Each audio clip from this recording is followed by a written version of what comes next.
November 2022 wasn't just another month in the volatile world of cryptocurrency. It was the month everything changed.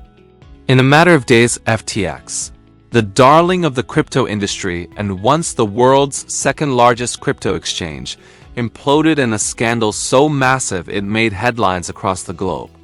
What was once a $32 billion empire turned into a smoking crater of bankruptcy filings, angry investors, and a $10 billion hole in customer funds. This wasn't just a business failure. This was one of the largest financial scandals of the 21st century. At the center of it all was Sam Bankman-Fried, or SBF, a Stanford-educated MIT graduate who went from Wall Street trader to crypto poster boy. With his trademark messy curls, baggy t-shirts, and cargo shorts, he was a billionaire who looked like he had just rolled out of a dorm room. SBF marketed himself as a math nerd out to save the world through effective altruism, pledging to give away his fortune. He poured millions into political donations, rubbing shoulders with U.S. lawmakers, and plastered FTX's name on sports arenas and Super Bowl commercials. By 2021, FTX was processing billions in daily trades, and SBF was worth a staggering $26 billion, at least on paper. But behind the slick marketing campaigns and celebrity endorsements from Tom Brady and Gisele Bündchen to Larry David was a tangled web of deception. FTX wasn't just a crypto exchange. It was a house of cards held together by risky loans, complex financial engineering, and a secret relationship with Alameda Research trading firm. Alameda wasn't just any firm. It was siphoning billions in customer deposits from FTX to make risky bets, prop up its own trading positions, and finance SBF's lavish empire. The public first caught wind of the problem on November 2, 2022, when CoinDesk published an explosive report. It revealed that Alameda's balance sheet was propped up largely by FTT, FTX's own token, which meant both companies were essentially lending each other monopoly money. The crypto world immediately began asking, was FTX actually solvent? Or was this all smoke and mirrors? Within days, Binance CEO Changpeng Zhao, CZ, a rival in the crypto world, announced that Binance would liquidate its massive holdings of FTT, citing recent revelations. This sparked a panic.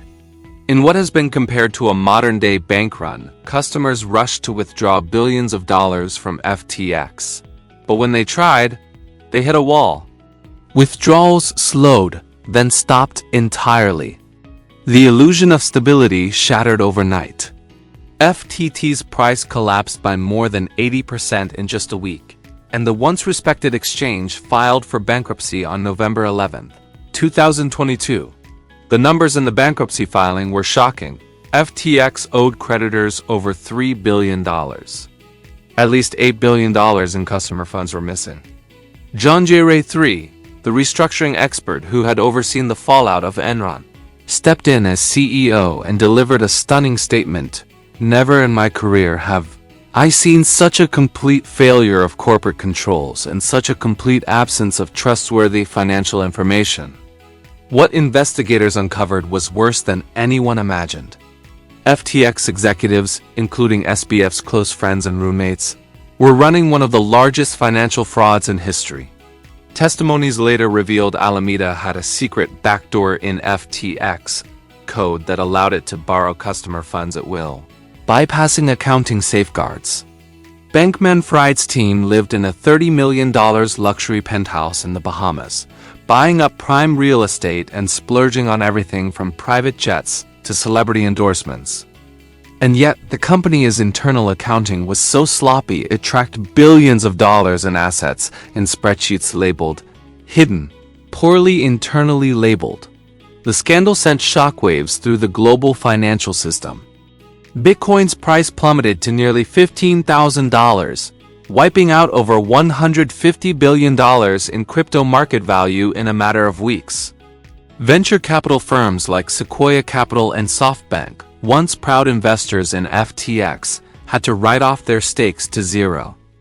Retail investors, ordinary people who had trusted FTX as a safe place to store their savings, lost everything.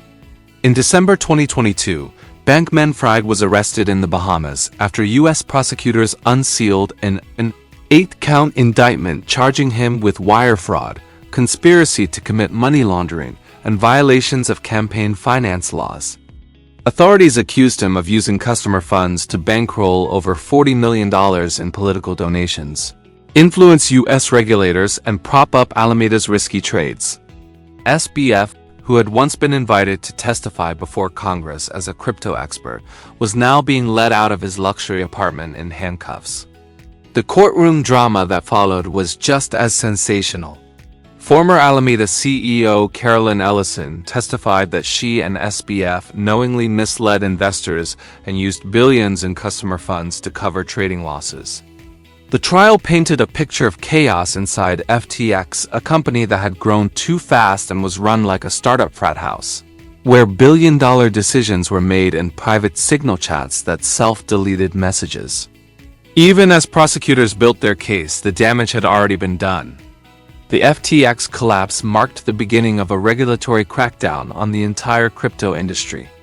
In the US, the SEC and CFTC ramped up efforts to regulate exchanges, while global watchdogs began drafting stricter crypto laws. For many, the fall of FTX was crypto's Lehman Brothers moment, a symbol of what happens when unregulated markets grow too big too fast. But the fallout wasn't just financial. It was cultural. SBF had been a media darling, gracing the covers of Forbes and Fortune, who called him the next Warren Buffett. He was the face of a new financial revolution, a supposed genius who claimed to be making money to give it all away. In reality, his empire was built on deception. By early 2024, bankruptcy proceedings revealed some hope. FTX had managed to claw back over $7 billion to repay creditors, though many customers may never be made whole. Meanwhile, SBF faces decades in prison if convicted, a shocking downfall for a man once worth over $26 billion. Hit that like button, subscribe, and share this video with your friends. Because history doesn't repeat itself, but it definitely rhymes, and the next disaster might already be brewing.